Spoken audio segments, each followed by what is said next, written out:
د آخرت ډېر لوی سخت دي، دومره سخت دي. حضرت عمرو ابن عاص رضی الله عنه به خلق مړ شو او مونږ ته الو نوې چې دا ځنکدن څنګه یو دا مرګ څنګه چې کله دې ځنکدن دی او مړ کېږي نو ځامن ورته وي چې تا خو بداوي وسته مونږ ته وایي چې څه حالت دی. هغه ورته اشاره وکړه چې هیڅ نشم ویلی. لږ ساعت پس ورته وی ما ته غوږ کېدی، الله راله افاقه راکړه. دا د جناب نبی کریم صلی الله علیه وسلم صحابي دی او من فقهاء الصحابه. عمرو ابن عاص او د زوی دا دواړه صحابه، عبد الله ابن عمرو ابن عاص. حضرت عمرو ابن عاص وی زامنو ته وی چې ما ته غوږ کېدی، دې وخت کې زما داسې حالت دی چې زما د لاندې نیزې لکه چې نیزې ودرولې شوي او زه پې اچولی شویم او د احد دا غر چې دی نو دا زما په دې سینه چې اچولی شوي، په ما دومره سخته ده. البدور السافره فی امور الاخره د جلال الدین سیوطی رحمه الله داغه کتاب دی او ټول د آخرت احادیث راوړي دي.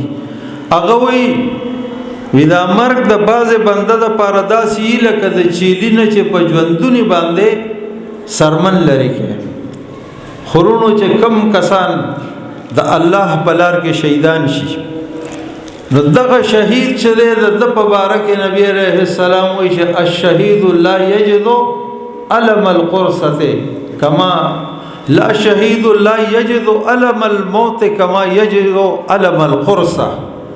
شهید د مرګ په درد دومره نه پوهیږي لکه د میږي د چک عمر د میږي د چک عمر په درد باندې شهید نه پوهیږي. دغه شان د قرآن حاملین، دغه سه د الله د دین حاملین. او ګوره تاسو به وایئ چې دا خو ډېره ګرانه ده. جناب نبی کریم صلی الله علیه وسلم وی چې دا د مؤمن اخره سخته ده، بس د دې نه وروستو بیا سخته نه. د ځنکدن دا سخته ده، د مؤمن مسلمان اخره سخته ده.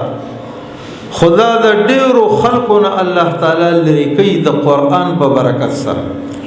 جلال الدین سیوطی رحمه الله لیکلی دي، هغه وایي چې دا د قرآن ویونکي که حافظ یي او کني خو چې د قرآن وایي، دا د قرآن ویونکي چې کله د دنه ساوزي او د اولمبي او د تکفن واچي نو دا قرآن راشي خو مونږ او تاسو نه نو د دو په دې سینه باندې د کفن او د بدن په میاس کې پدک کځي کې دا قرآن کې خو دي شي او د جسم قبر تلل شي.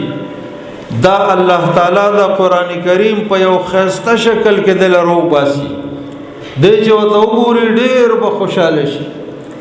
دا سه تور تیارو د یری زه پاغه کې چې د سړی سره اسه مرګري نو د زړه تسلی به کېږي نو چې دومره خسته شکلی چې داغه بیان نکېږي نو دی به ورته وي چې ته څوک په وجه کل وجه تعالی خو الله عجیب نورانیت او مخدر کړی دی به ورته وي چې زه هغه قرآن يم چې تاک بکم په دنیا کې زل وستم او نن بزتا سره د دې قبر نه مرګرم اوس چې ملائکه راځي نو خپ ډاډه باندې غیله جواب ورکوا زبد سره امداد کوما او زبستا ډاډ باندې تاسو ولاړې ما ورپسې د میدان حشر په هغه میدان حشر کې بزستا سره ما د پولیس رات سره بزستا سره ما رونو پولیس رات باندې ګورې چې مونږ او تاسو تیریږو نو د دې قران کریم د وجه نه به تیریږو.